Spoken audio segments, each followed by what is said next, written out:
Welcome to the Steak Knife Show. How are you guys doing out there? My butt hurts. And Ew. not in the fun way. Oh. Yeah, ew. Jesse dropped me flat like 6 or 7 times yesterday working on hip tosses. Oh, no. And like the one where like you're already falling, you're like, this is going to be a flat one. And you're like, then he I'm dropped flat. to his knees and added his own weight to it. I was like, and Jason just started dying. And I was like, shut the fuck up, Jay. It's Shut just, the fuck up. I'm gonna die. I'm gonna die. So we got a couple things to talk about. That's Schindel and Foster, in case you ever wondered. I think You made it this far. Yeah, you've made it this far. We're deep into it. Most of you who watch this channel already know who I am, or at least know what these are. You. I don't mean you. I'm never going to kink shame. Do your thing. Nah, yeah, do your thing. But what did we decide on today? No. We're just How to kill a tactic. yeah. So This is much more a you question because to me, again, boss, like actual has a rank, right? But on the flip side of it, like Yeah. I hold the rank in like the martial arts world. Yes. Here's how I kill a tactic. It's either not working on blue belts Yep. or it doesn't work in competition. And then I'm like, right? And so like if I attend a class where they're teaching that technique, of course I will drill it, and I'll tell all the white belts you should drill it because there's multiple factors, right? Like it might be my body type. I won't pretend like I know everything. I don't. And I might just not be good at it. It might not fit for me. I might not understand the application, right? So I try to refine it, In a competition situation when I need something to work, I'm not going to go into my bag for that. If I've tried everything else and nothing's sticking to the wall, I might throw it up. And then maybe that's where I discover it. Like that's how I figured out triangle choke. Yeah. But tactically, it's not going to be like, I was drilling this all month. I'm going to throw it out in this there, competition. yeah. No, like That's I think that's where the novelty of some movements get lost. And what I mean is like there's fundamental principles like chest to chest contact, cut the chest to table leg back. off, roll them over that side. Exactly, like creating instability, inside line, like all those things that people are like, well, those are concepts. Yes, those are the concepts that underpin the ideas of fundamentals. But also, I'm speaking from a place where there's a referee and a mat. Right. The reason that this tactic should be dissolved is it cannot not work sometime. And it will. It will. Like, no tactic's perfect, right? But, like, what's the highest probability of success, right? Coming out and, like, I think, a video just came out the other day of, like, 2 cops with batons beating the dog shit out of this giant black biker's legs. And he's just trying to leave. Like, he's just trying to leave. You have no ability to control this man. Yeah. And so you have a white officer, white male officer, white female officer, and they are just beating him. And he's walking away from them, not offering any resistance. Yeah. Nothing.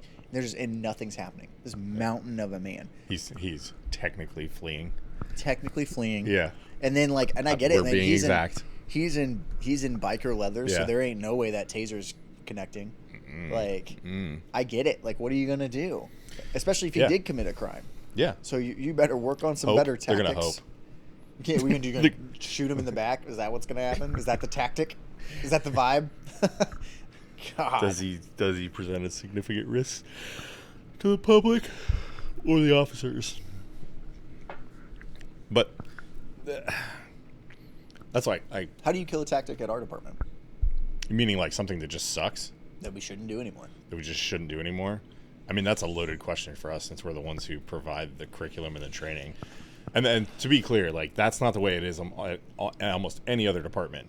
No. Like we are unique snowflake angels in that sense. Like even then, it's still hard to move the dial. A lot of the stuff that we combat is like ignorance. Not just ignorance. You gotta dumb it down more than that. I saw this is how humans have fought for millions of years. Like, I'm gonna grab his head and fall to the ground. Like, with him on top of me. Yeah, I'm gonna drag them on top of me. Don't do that. Don't do that. I don't think that this is a bad look for you, man. I think you're gonna end up underneath somebody on the concrete who's gonna beat your brains in. Or the other thing is like, and this is really, really common in law enforcement tactics and street fighting and stuff like that, is like people see pain compliance videos of like manipulation or grabs or holds. And like a lot of people, like, and you've said it best, like it's super easy to show pain compliance on somebody who is used to comfort. And what I mean by that is like old Captain Joe over here hasn't left his chair in 15 years. But, you know, he used to be a mean old street cop, and when you take your knuckle and rub it into his common peroneal, he's going to be like, oh, God, yeah, I'd do whatever you want. Also, Captain Joe has has never let his ego never grew with his ass. Mm-hmm. So, like, he still thinks that, if push came to shove, I could access what I was 15 years ago, right? And that's why, like, I hated, like, going to, like, shows and stuff like that with, for lack of a better term, pencil pushers. Like, because, like, these are, I don't know if you guys ever went to, like, your local fair and you had, like, the local Taekwondo school break boards to try to get parents to sign their kids up. Like, that's what's happening. You have all these like sheepdog, like mm-hmm. This is the best. This is the new wave, or like worse, you have some kind of legitimate people out there like repackaging stuff that shouldn't be repackaged. Like you should just be giving it.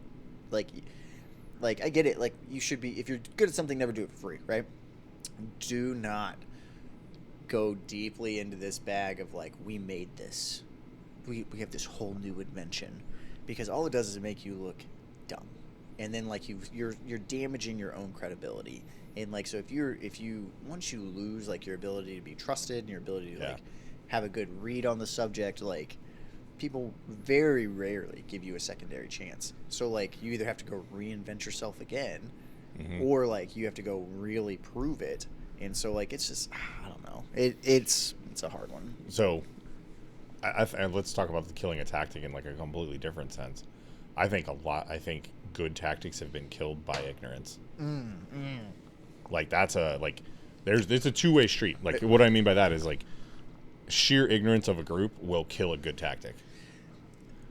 But like this is one of those ones where, and you've experienced it. I have had far less experience because so this is one of those ones where like it's hard to navigate this, because like, you know, like we're a podcast and we have to operate within certain like professional boundaries, right? But like it is probably the most surreal experience I've ever had. Absolutely understanding that I would not have changed anything I did on this call, mm-hmm. but I was left on an island from the top down for like 2 weeks about how I handled a physically violent call. And like I to this day did it so good, I would use it as a training video. It was mm-hmm. perfect. Like I reacted perfectly to every stage of that. And there's still some who like float out that like I did something wrong. And I have to stop myself and be like, is this person trained? Not at all. We can't get them to show up to our mandatory training. Mm-hmm. Why do I care about this person's opinion? And like what? And I've even said, my ego said, what would you have done? Right. Oh, I'd have let him do whatever he wanted. Well, that's not going to work. You would have gotten assaulted. You would have got assaulted. Like right. You can't do that. So like again, it's kind of like this. Like nobody likes violence, right? Like mm-hmm. we don't really like violence. We find it interesting, and we understand it's out there. But like, I'm not out there like after briefing, be like, let's go crack some heads, like, because it's gonna mess around. It's gonna be my head that's bounced off the concrete. Like I don't want that. You're gonna find the one, and I have been, but I have been blast double legged into the air with a partner I deeply trust. Yep. Like, there's just some things you can't account for, and there's just like, I'm older, I'm slower. Reaction is never gonna be faster than action. Like, we're a safety net. But people don't want us to be too mean. Yeah. So, like, I feel like where we are, like, a lot of good tactics haven't been killed, but that's also because building that tactical mindset, that foundation, has been my job. So it's grown with me, and as I've brought people in, I'm more thinking of like when you've worked at previous agencies where there are good tactics that were killed, that you brought in and you're like, we want to try this. And you were looked at, you were like, you were a leper or just like so an idiot. I was like, like you kind of caught me at the tail end of my career and like weaponized like what I had kind of. I was operating under my dad. My dad, and never really enjoyed that I was a police officer, and he said, "Think smart, act dumb," and I did. And even then, I was way too insubordinate. I was way too opinionated for going into law enforcement. Right? Like it just wasn't a good thing. It didn't really jive with the job. No. But I remember being openly made fun of on like what could be a terrible ambush thing. Like our dispatch saw somebody with a piece of metal, use it to wedge a door open into one of the buildings that like our department owned that had like electronics in it. So this person is armed. Yeah. In the middle of the night. Like, and so like we pull up and I run around to the back and start putting my assault vest on and my AR that has an extra flashlight on it. Our pistols had flashlights and all that stuff, right? And my two partners, who were the two of the worst cops that I've ever known, one of them is still a cop. And whew, oh my God, they just went back to that department. I know who you're talking about. Yeah. Anyway. I heard the current or the department they left may or may not have thrown a parade, but hilarious. Yeah, these two start openly making fun of me and like called into our on-duty supervisor that I had charged my weapon of my AR. Okay. Like chambered around, ready to go, right? And I said, "What are you guys talking about?" That dude, like, dispatch described that he might have basically a crowbar. Yeah. That building is dark as shit. A weapon of What opportunity. are you talking about? Yeah. I want to be able to hit this man with something hard from far away. Yeah. And couldn't, like, he must have run out or he hid really well because I'm not going to go in between these crates. Like, hey, come out, police. We have guns drawn. Like, if you're not going to come out and you're going to hide, I'm not going in after you. Did my due diligence. We did an okay building search. Right. One of their phones kept texting Miley Cyrus, and then the flashlight on their phone would blink, but that tactic was never addressed. And then by the time that I was out and putting my stuff away, the sergeant was on scene and was like, you really shouldn't, like, now we have to like do a report because you charged your weapon. It wasn't really necessary. And I'm like, what are you talking about? Like, we spent thousands of dollars to get this equipment for stuff like this. We're not going to use it. Right. Potentially barricaded person with a weapon, like, that we're going to go look for. Yeah, because they're in our building on property. Yeah. Doing a crime. Yeah. Like, so like basically like, and then we paid Dustin Mowry, I don't know how much money, to teach us how to use ARs. Yeah. And then we never, like, I still caught people putting, like, gum wrappers down the barrels of assault rifles. Can't tell you how many times I'd turn the gun over and, like, trash would fall out of the barrel. Because that's how lazy cops are, for the most part. Or just, I don't even know. It's not laziness. That's just incompetence. Like, not thinking, like, it's just a piece of your cruiser, and I'm too lazy I don't want to litter, but I definitely want to cause a malfunction in this firearm.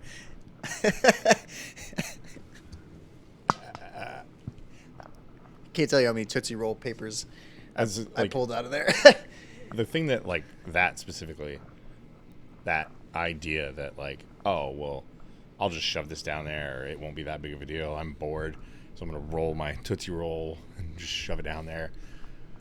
Like, you may depend on that weapon for your life. Fuck you. Yeah. I depended on That's it. what I mean. Like, so I you don't didn't give a have shit your own. about you. Wait, hold on. You didn't have your own We rifles. had to sign them out. And then it got so lazy that you just left it in the cruiser. And it wasn't like And so assigned to you as an individual. No, so you just like pulled the key out and the AR was in the cruiser. No, but I always check the condition of the weapon. But like, right, yeah, because like you have this like, we hold ourselves to a high standard, and then nothing ever happens, and like one of the rifles that was in service, we found out like the firing pin was bad and it couldn't hold a magazine. We found that out on range day. But nobody knew that beforehand because nobody was Nobody checking the took weapons. that. I never took that cruiser. I hated that cruiser. Ah. So I would walk. If that was the only cruiser, I would just walk. Like, all right, I'm gonna walk. I'm gonna walk the beat today. Like, And that's how most places are. Like, don't get me wrong. I'm sure there's I mean, but yes, I would say that even. I guess like for context, I'm not gonna divulge the size of this place, but it's not a huge force you're talking about. 20 That we don't need to name like 28 officers. 28 officers. Right. There's always 24/7 coverage. There's supposed to be 3 officers on Right. shift. My thing is, in a smaller force, typically you have the ability to control that stuff a little bit more deeply because there's oversight.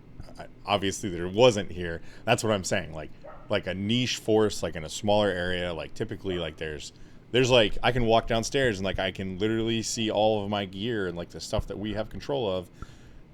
It's not like a larger agency like a metro police or like a large city police where there could be everything was in house. You had everything like in. But that's within. And that's what within like 50 steps of each other. That's what I'm saying. Like, and the fact that there's leadership that like I'm just not gonna walk down there, or like my armor doesn't check everything every day, or like, hey, where's this weapon? Where's this?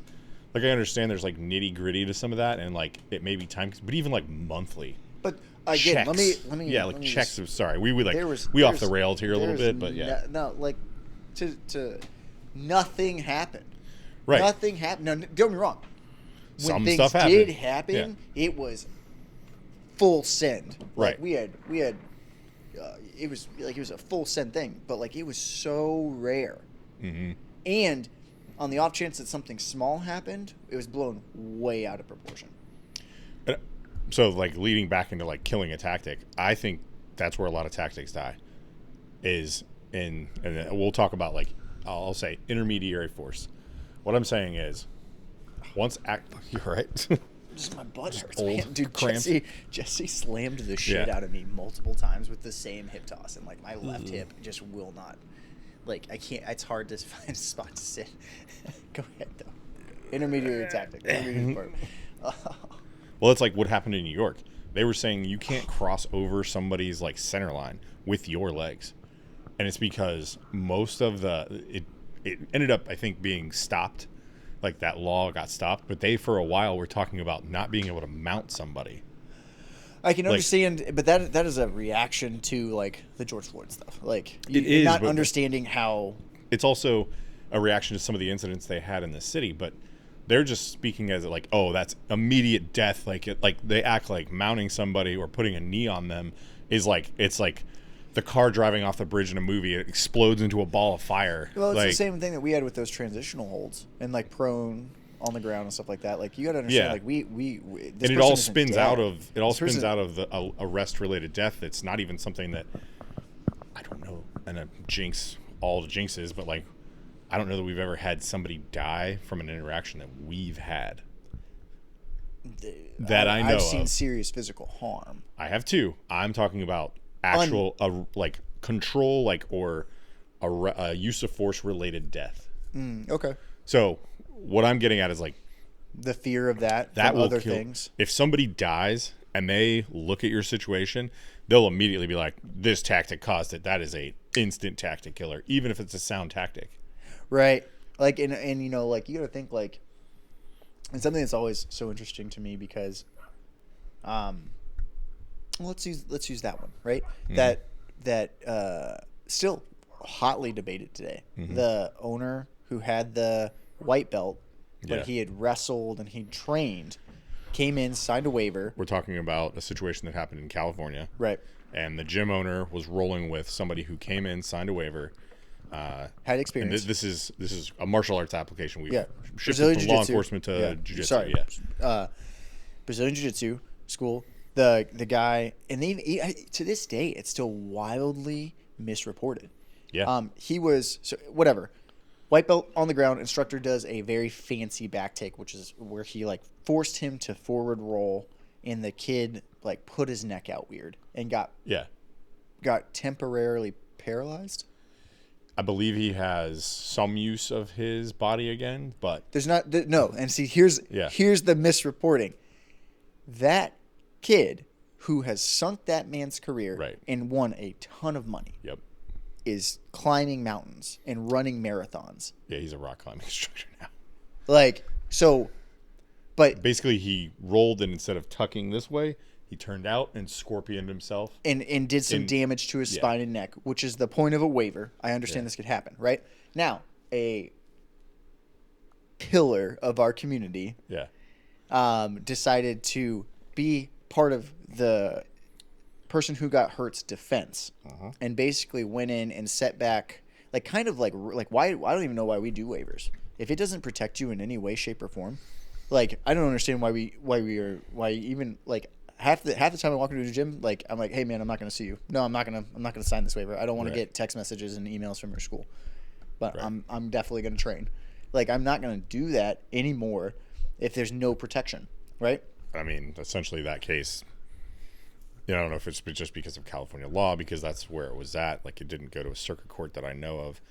So, but so so like talking about like tactics and stuff like that, like, right, like there's, should that instructor have done such an advanced back take?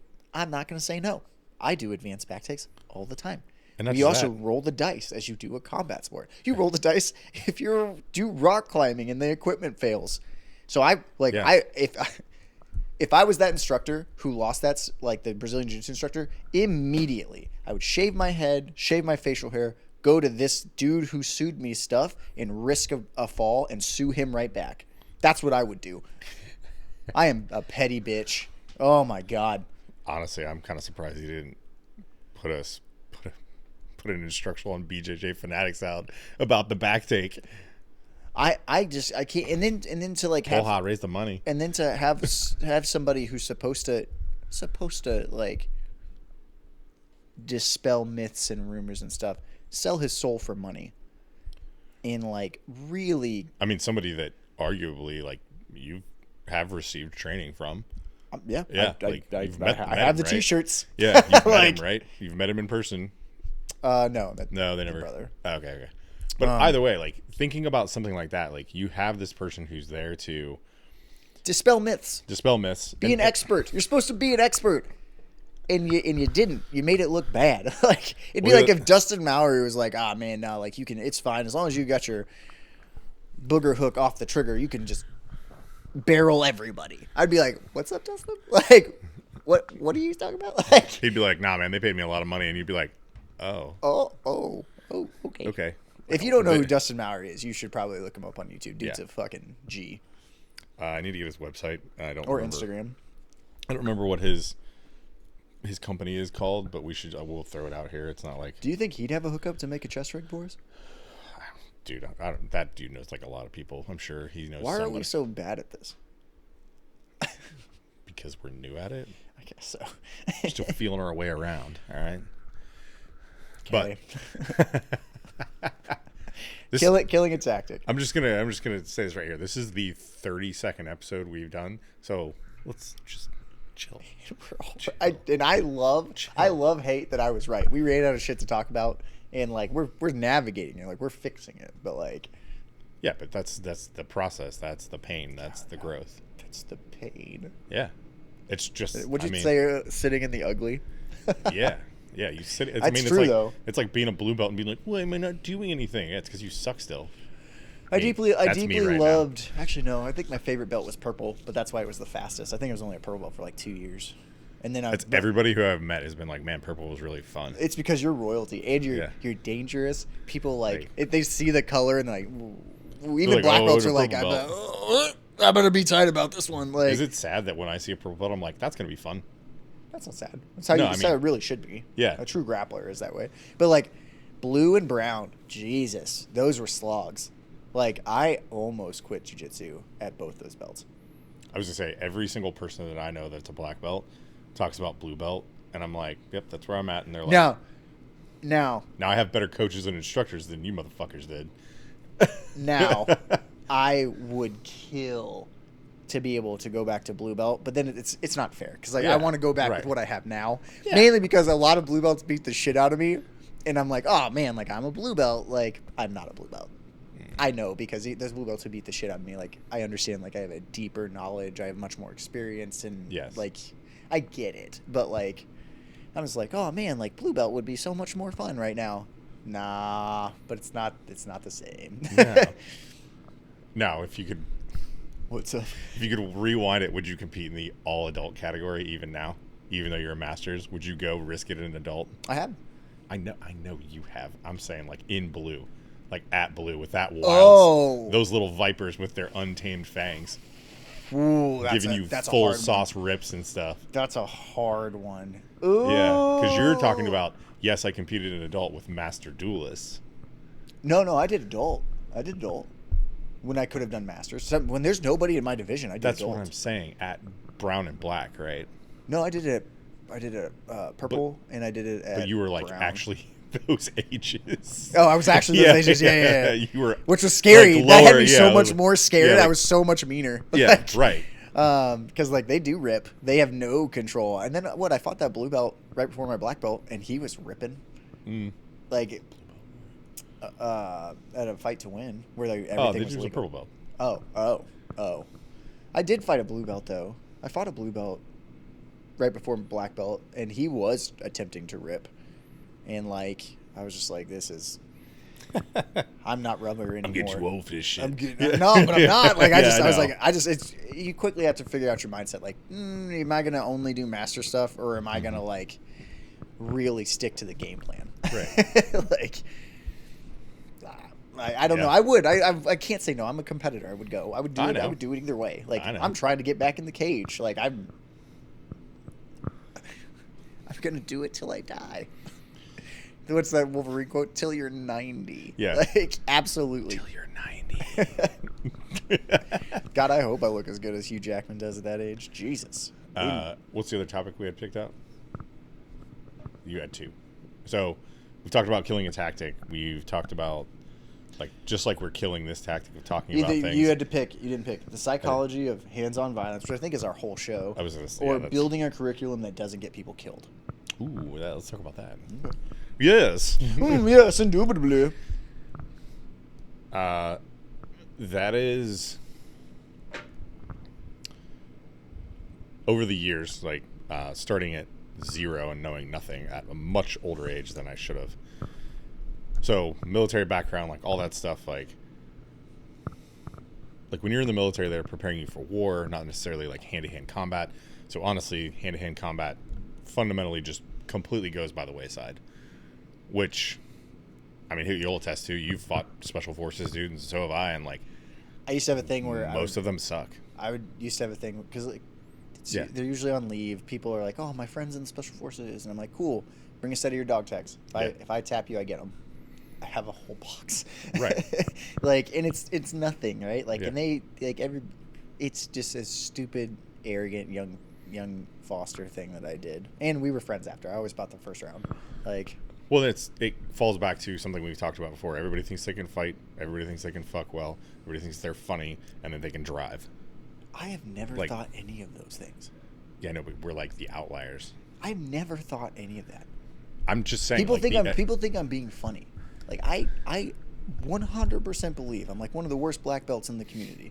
Like I know I suck at jiu-jitsu. Like it's proven every time I roll. I really only have two or three relationships in my entire life, and I failed at all of them. Like, I don't think I'm good at anything. The only thing I can say I'm pretty good at is I'm a pretty good dad. Like, I slow down, I get on their level, like, I'm pretty good dad.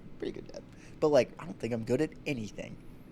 Like, and I know I can't drive. Jesus Let's be real. Christ. I'm average at about everything. Like, just average. I would kill to be average. Like, maybe below in some areas. Like, but you gave it the college try. Right. Like I think that's one of those things, like, also from like a life perspective, you could say that I'm like developmentally 10 years behind, like on everything, just because I'm like older and I do a lot of young people shit, and like people are like, how old are you? Like, and I'm like, your midlife crisis was like a good one. It wasn't a bad one. Well, yeah. Like what I mean is like most people are like, I got into this 10 years ago. I'm like, yep, cool. Been here a year. Been here a year. And it's kind of always been that way for me. I still don't know what I want to be when I grow up. I'm almost 40. I hate to tell you this. You are what you want to be. Am I? Yeah, you I just had are. that. Yeah. I was talking to my friend. I think yesterday. Yeah. And she just asked a cool question. She was like, "If you could redo everything at 18, would you change anything?" I said, "Do I get a new set of skills?" She's like, "Nah." And I was like, "Then I'm fucked. Yeah, I would find no, this place yeah. sooner. I'd find you Yeah, sooner. yeah. Like for that'd be sure. about it. Like I don't have a skill set outside Mm-hmm. of I'm interested in violence and I do martial arts. Like I'm not smart. I tried college, was not great. I tried a trade school, was not great. Like, I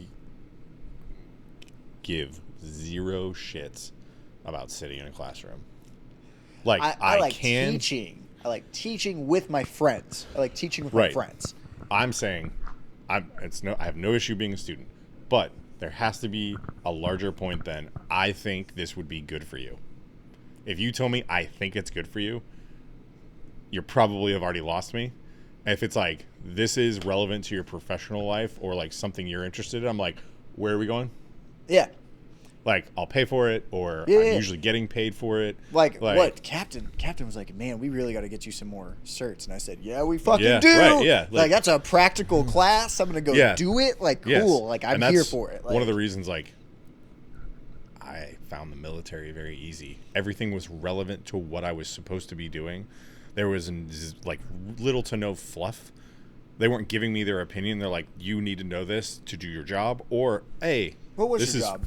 I was an ammo tech. The most What's that hilariously mean? exactly. So when I went in, I signed an open contract, which if you want a little bit of money, I'm sure it's still a thing, especially giving recruiting as it is now. But I would still try to go into the Coast Guard. That's the only one I was interested in.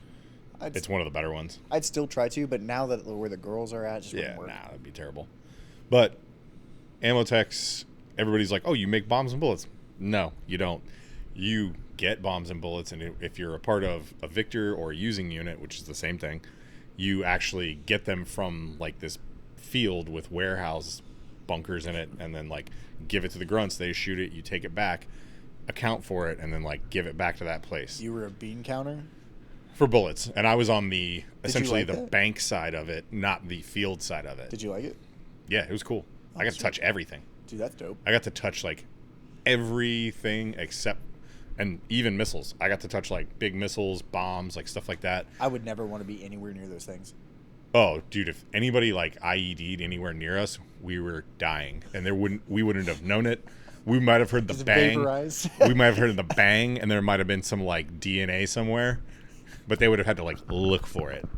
When we were in Afghanistan, we helped. So there's in the ammo field, it's the 2300 field, and we were 2311s. So deep down nerdy, anything with an 11 in it or a 3 and an 11 or a 3 like designator in it is attached to combat arms in the Marine Corps. Right, okay. But like you put the 2 in front of it and we get designated as ammo. Well, in ammo there's EOD techs, aviation ordnance, and ammo tech. Those are the 3 fields in it, and then there's like there's a couple officer ranks up above it that are like leadership roles. Okay. So the aviation ordnance people were like, hey, we need more space because we have Harriers coming in, and we have to have JDAMs, which are the like 500 and 1,000 pound bombs. Mm-hmm. For context, the 500 pound bomb is probably about like the upper part of my leg, just the like bomb part. Okay. The bomb part for a 1,000 pound bomb is as big as your body. 5'6", 160 pounds. Like maybe a little sure bit, it's much maybe heavier. a little bigger than that. Like my buddy who was taller than me, like laid on it and like could like hug it, but like couldn't get his arms around it. Holy shit. And he's like 6'2", 6'3". So Damn. like he's extended over a little bit, but like size wise, it's about as big as your body, and it's 1,000 pounds of heavy explosives. Dope. So we had those. We had some like Hellfire missiles and like stuff like that, and then we had some like really cool helicopter stuff that we were ground side. So like we had artillery, but we had never touched like you had these helicopter rounds that were flechettes. Mm-hmm. I don't know if you know what that is. I do. So for everybody, flechettes are fin stabilized nails. So cool. And when they burst, they air burst. And so like if there's a column of enemy like humans, it will take them, and like say they're like 10 to 15 deep, the nails will go through them, and it will literally take their guts and stitch them through the other people's guts, and then compress them. And they said like the end result of the round, if there's like a solid surface anywhere near that, like it will actually take the impact. It will basically stitch everybody flat to a wall, and all their guts will be interwoven with the nails. That's gnarly. Yeah. That's so cool. So we, being ignorant to some of the changes, thought it was illegal to use them. They're like, actually, no, they just, per the Geneva Convention, the blast radius couldn't be this wide. It was like 100 feet. They narrowed it to 50, and so they were still using them. So like enemy columns were just getting like either stitched flat to the ground, or like if they were in like a little hut, they were just getting to the wall. That's like, amazing. Yeah. So it's pretty neat. So anyways, that was some of the stuff we dealt with. We dealt some other stuff that was kind of funny. Tim. Yes. The fuck are we talking about? Whatever we want to now. I know, but like, Whatever. what was our curriculum that's not going to get you killed? All right. That bomb's going to kill you. That bomb just kill you. This Geneva Convention might save you a little bit. It might save you a little bit if you're outside that 50 feet fucking spray. But no, like so in that context, like the military context, like the curriculums obviously were designed to like protect you. So, but they completely drop off the hand-to-hand combat. Yeah, like that's what that was something that really threw me when my friends came back from the military, and so they were gone for like 4 to. Depending on what they did, and then when because like I moved away from Kansas City, like all that stuff. So like we touch up, and like I'm MMA fighter. I've done martial arts heavily, and like I'm like all right, and they're in shape, like they lifted weights, like they're still shredded, like they were in high school, and I was not. Yeah. Like, and they were like, "Oh, like I think I can handle you." And in my head, I'm like, "I think you can too." Yeah, like you're. And then we touched each other, and I was like, "Oh, you suck. You're just strong." I was like, "What do you? Why are you doing that?" And they're like, "What are you talking about? It's combatives." And I was like, "To be this." And then it took forever for my fucking idiot brain to realize like you're never gonna touch somebody, you're gonna shoot them. Like, and that's why they never put that together. Well, and that's like tying it back into like law enforcement curriculums and stuff like that. You get a lot of dudes who are military, they transition into a uniform on the civilian side, and they're like, we just need to focus on the guns because we don't want to touch anybody. Like, the problem is you're dealing with citizens. Yeah, that's you're dealing with citizens. You can't just fucking shoot everybody. You can't. And again, it's a strange place to be. Like they want you to be Batman. Like, you're in a uniform, especially in law enforcement. They want you to be like Batman-esque levels of like martial arts combat, and psychologist, and an animal whisperer, and a social worker, and a psychologist. Yeah. And it's such a grab all, which was something I always tried to hold on to when I was an officer. And then like the politics and like really looking behind the veil and seeing like how no one really knows what they're doing. And so, all right, let me refine this question so we don't have such a broad base. Okay. Do you think it's possible, with the amount of time and money that is dedicated to hands-on training or curriculum building, that law enforcement agencies have enough money or time to actually build curriculums that won't get them killed when they go hands-on? No, because so basically, like, you got to think of it. I don't think that there's enough money. I don't think there's enough time, and I don't think that there's enough interest in doing it, right? And that's kind of like the thing. Like, just do the best with what you have, right? Yep. The problem, and you and I can attest to it, like, and anybody else, like, if you're an instructor, you have people who come into your academy or your department, and they have fixed things that they had beforehand, right? They have bad habits. So just from their departments, from other skill sets, from TV. Oh, movies that and too. TV, Oh, right? that too. Like, you have to destroy and clear out all that bullshit. Then you have to lay foundation, which, like, how long have you done jiu-jitsu? This is my 4th year. You still can't hit a takedown. Nope. Like, and we've been laying foundation. How long have we been friends? Almost 4 years. like I met you almost immediately after I started training. And like, so like, we're in this weird place of like you're one of the smartest people I know. Another one, Jason Apt. I have been working with Jason Apt for damn near close to 10 years. He still struggles with takedowns. Yep. And like not saying like he's not an amazing grappler. He's a fantastic Muay Thai fighter. Mm-hmm. Like if I'm going into battle, like Jason is in my top 3.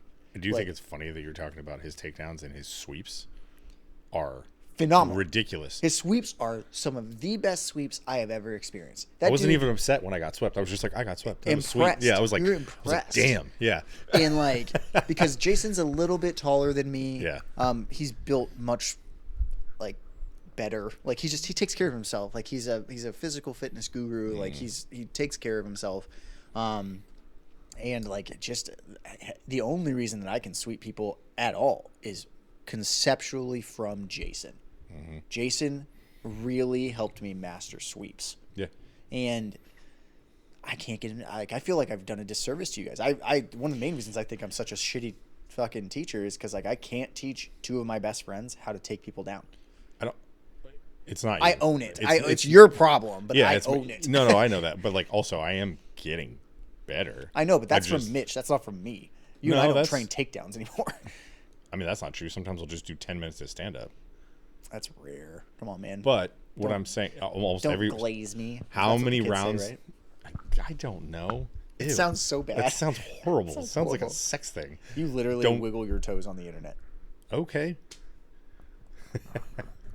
I guess people are glazing other people to me. If I can... Sounds good. Not with that mug. Not with that mug. What I'm getting at is like the takedown thing. Like I'm starting to establish a little bit more feel from it, and it's just because like I don't ignore it. Like I know I can't ignore it. Like I have to do it. Mm-hmm. So, but okay, let's take that into context for not getting killed. Takedowns are probably one of those things that are the thing, whether somebody sucks at getting taken down or sucks at taking somebody down is one of those things that can talk about a curriculum thing that can get you actually hurt or killed. The arm that comes out or landing on your knee. Yes. Like how many times did we lose officers to that? Yeah. Like, and they affected the takedown. That's what I mean. Like oh man. And yeah, so that's a real one. Like your takedowns, like, and the fact that like are you drilling it and then drilling it at baby steps, crawl, walk, run, like to use a Shawism, crawl, walk, run. Like the walking part should be less than 50%, but like in a duty gear belt thing, like right, like that's what should be happening. Hey, Dottie. Hi. Come here, baby girl. Surprise. How are you doing? Good. Yeah. Hi, I'm Sophia. Hey. Oh, I like the Avenger stuff. Mm-hmm. Right? So it begins with the Black Panther. That's cool. Wait. Oh, Go for it. Go. Captain America? Mm-hmm. Yeah. It's Captain America. Spider-Man. And then I don't know who Hellcat is. I don't either, and I'm kind of a nerd. I don't know who Hellcat is. I see Vision and Beast and Captain America and Iron Man though. Mm-hmm. And then Hulk, obviously. Yep. They were 12 cents in the day. Yeah. Yep. It used to be 12 cents. 25 cents, 12. cents. That one doesn't have a price on it. Wow.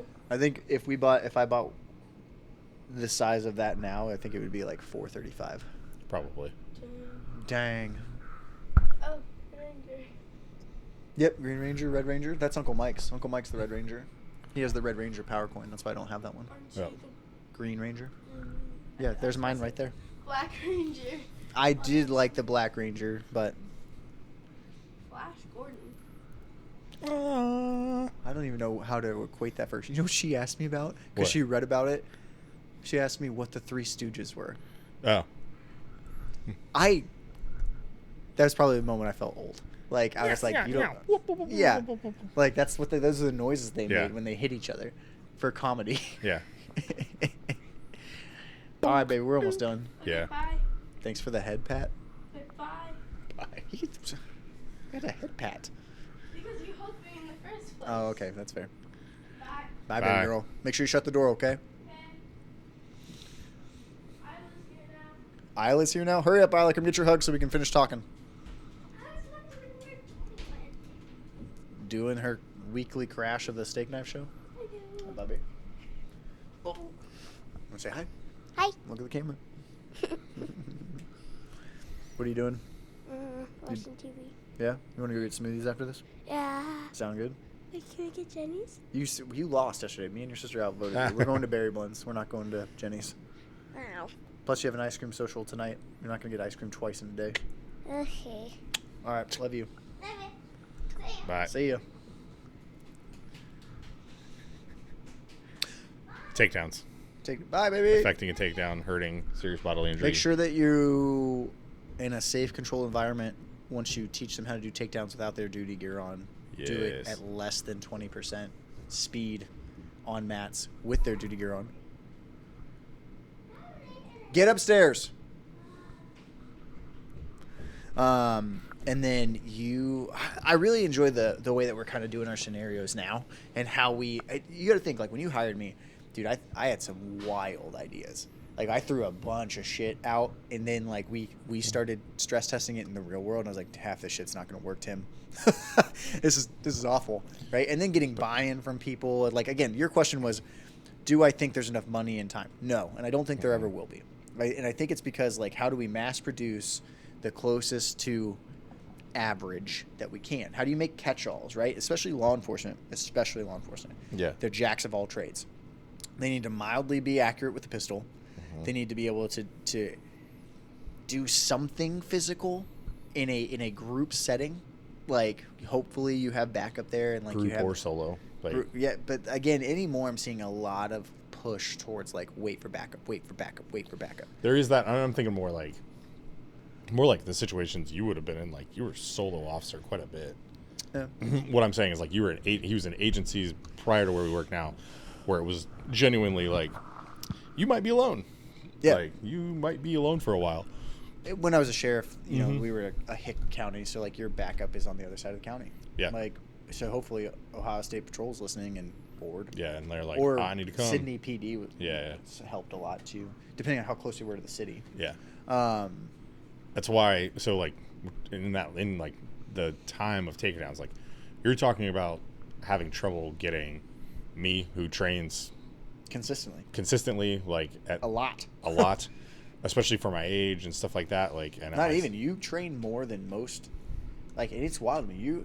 If you tell people, like, just go twice a week. Yeah. Zach Holycross tells his people, like, all you really need to do, like, don't push yourself, just come twice a week. That, to me, those are garbage numbers. You need to be hitting 3 or 4 times a week. If you're gonna do it, sell your soul to it. Join the cult, baby. I'm gonna be real. Like, if I could do it every day, would it be the same intensity every day? No, absolutely not. And But would there be breaks? Yeah. I would, if I had the opportunity to do something every day, I would. For the first time in years, didn't have the girls last week. Yeah. I trained every day. Yes. Like, by the midweek when they would have gone back to their mom's house, I had already gotten in, like, something like 22 or 23 sessions. That's the way I used to train. And it's not all jiu-jitsu. A lot of it was. But there was, like, MMA, boxing, kickboxing, like, wrestling. I went to 2 wrestling practices. I dusted off the old wrestling shoes and got slammed because they were like, no bullshit judo. And I was like, Fine. I'll wrestle. Immediately got mollywopped. Did you get anything from it? Oh yeah. Good. Already, like, I have a much better, like, I like this one kid's, like, swing single shot turnaround. Like, it was really cool. So here, we're done with this topic. We're just gonna burst into whatever we feel like talking about. Yeah. As you've aged into, like, martial arts and stuff like that, and, like, obviously you sold your soul to, like, judo and jiu-jitsu, like, in that order, really. I didn't have to sell my soul to judo. It was natural. Right. Jiu-jitsu is what I really bought into. Did, like, now that you have, like, more experience with, like, wrestling and stuff like that, like, because really now your focus is grappling. I'm not even gonna say one art in particular. I got my shirt from one judoka. So Yeah. dope. It says jiu-jitsu with the line through it, wrestling with the line through it, judo with the line through it, and on the bottom it says, like, it's all grappling. I am a huge J-Flow guy. Love that dude. Have enjoyed every interaction I've ever had with him.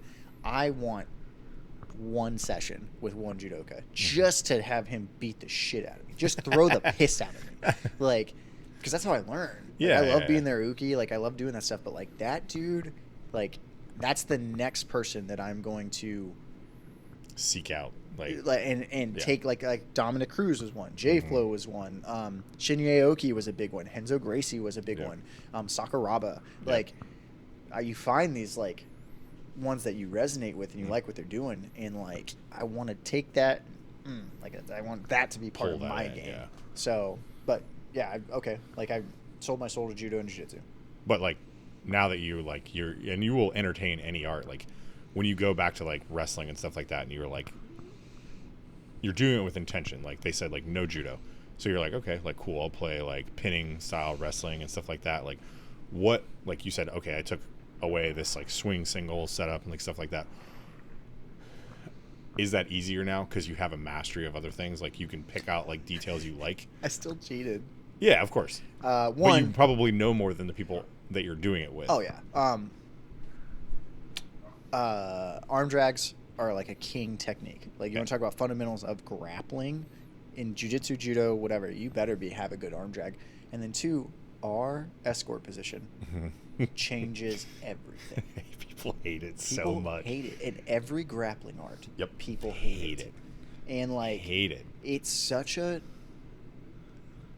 to think that like it's something that I put in my back pocket when I was a green belt in judo. Yeah. I was like, there's something here, but I don't have enough to see that it is a key piece of my style now, in work life and in competition. Like, and like to see things that I used in high school wrestling still work to this day is ridiculous. Like to see like it really is the simplest patterns, and how can you sprinkle them up, dazzle them up to work differently, right? Like because we do an obscene amount of arm drags. Like we teach obscene. We like, teach arm drags. That's but our like, warm up. If you're not actively doing a drill, you have to be arm dragging. Yeah. And like we'll do it. We'll float in. Like if you're like watching it, I'll be like, all right, I'll go arm drag with somebody. And that contact has given me a great vision for it, like against trained people. And like once I start hitting and I know I can get the arm drag on somebody, or I can like set it up, I'll set it up to the escort that we teach. And with that escort, I'll just start feeding into our takedowns to see if I can affect the takedown. So that is where I've gotten some. And now that I'm using that idea of like faking the sweep, the foot sweep, I just do that. To get them completely out of stance. Yeah, I'll do it. And they'll like get toes like over their toes. And Mitch was letting me play, but that's what I used. And like and when it's to a setup. Because people don't respect, because it's not even a snap down. Nope. Just a drag down, right? Yeah. As you hit it and you establish control, make sure everybody knows 2 points. Yeah. And watch them come unglued. Yeah. Because they start to connect. That was a takedown. Yeah. And because they don't respect it. It doesn't feel like a takedown, so why would you get points? Yeah. Like it's such a dominant position that you end in. Like it truly is. I think we are waving the future. Like you and me are like kind of like there. And I always think about the Joe Rogan, like, is it parallel thinking, where everybody's kind of having the same thought at the same time? Maybe. And I mean like I saw the Raikiri choke. Somebody did it and put a person to sleep standing in a cage fight the other day. They called it. I think they called it the ninja choke. So it's called the gun choke, the ninja choke. Like it was effective. I hunt it. I do it. It gets people off me. But like I'll let them come in and I'll be like, and they'll be like, "What? What are you doing?" And I'm like, "What?" Good grapplers with it. Like it's a cool technique, and if you can have it's grip strength. You have the grip strength and the bite. The other thing I'm finding is I'll do the setup that we just talked about, and if I know they have like a good base in like turtle, I won't let them turtle. I'll just go to a single leg. I'll feint back to their leg and scoop and just dump them. Absolutely. Past their guard. Back to your question. Yeah. With my knowledge base, do I find that it's easier if I'm up against a really good wrestler? Like I'm talking like they like have that like the D1 movements that feint and like they're always like on their toes. Yeah. 100% my go-to grip, baseline stance, all of it. A 100% is the Muay Thai plum, and I just hang on their head for the first 2 minutes. I'll let them clear it. Like I'll fight, and I'll fight, and then I'll make sure that they clear without an ability to shoot. Yeah. And then I'll go right back in. And it, like trying to find the correct counterbalance to like a style, is the most interesting thing. And like that's what helped me survive against these like high school and college wrestlers the other day. Yeah. I was Thai plumbing them. My forearms hurt. Like my like lactic You're just acid like, just hanging, like just making them carry my weight, trying to slow them down, frustrating them because I wasn't really doing too much. Like like they were very specific, like don't foot sweep. So like I wasn't like tapping their feet, like hunting foot sweeps. I was just hanging and trying to do like snap downs. Yeah. And then as they were clearing, it became, they were slowing down. It was heavy. Became easier to arm drag off of it. Right. So like connecting what you train from. And then like a couple of times, 100%, the only reason I survived some deeply advanced reshots was boxing footwork. That's interesting. And judo balance. Yeah. Like, and marrying those two things. I've seen you fight somebody who was a D1 wrestler at Endeavor who doesn't train there anymore. Oh, okay. You know what I'm talking about. Oh, yeah. Okay. Yeah. And like watching those exchanges were entertaining because you guys are roughly a similar size. He was massively bigger than me. Maybe like weight wise. Yeah. But like height wise. So like, yes. He was pure muscle, not like fat. Yeah. He was pure muscle where I was fat. But like you're athletic, but your athleticism is honed into like stopping a takedown or just accepting it. But like the judo side of it is like, oh, you took me down, like you double legged me, I'm just gonna cartwheel away. And like watching those things is hilarious because the frustration that builds on somebody who like is good at taking people down with good doubles, with good singles, like, and has like a bag of tricks that's like normally very hard to stop. Not just that, but like something that I really value that was instilled in me from Josh Williams, the MMA coach over at Ronin Training Center, is never accept a position. Yeah. And so like you can take me down. Yeah. My only goal is to not stupidly get up, but like get up, take me down again. Yeah. I know how to fall. Cost me nothing. Thanks for the free ride. Yeah. Can you get up and do it again? Can you do it again? And Can again. you do it again? And again. Can you do it again? Yeah. And then eventually they come down to my speed, but I can maintain my speed. Right. And they can't because they're explosive. And usually they break people with that. Yeah. It's really hard to break me. I have broken, and I think the last time was I did an open. I did an IBJJF open, and that dude was like a legit brown belt. Yeah. And he was like 285. And I thought I was going to be cute and cartwheel out of something, and we landed on the back of my neck, and I just said, tap, you win. Both my ribs are out. Yep. And you can still see it. This rib is still out. Like that ended my run at that particular Chicago Open. I think there's a picture of the moment they snapped. You're just like, yeah, inverted on my neck, ribs crushed through my throat. Like, yeah, it was not fun. But and so that was one where I was just a little too wild. Like I needed to be much more disciplined. All right. All right. Thanks for watching. Stay See you next whimsical. time. Stay combative. Yep.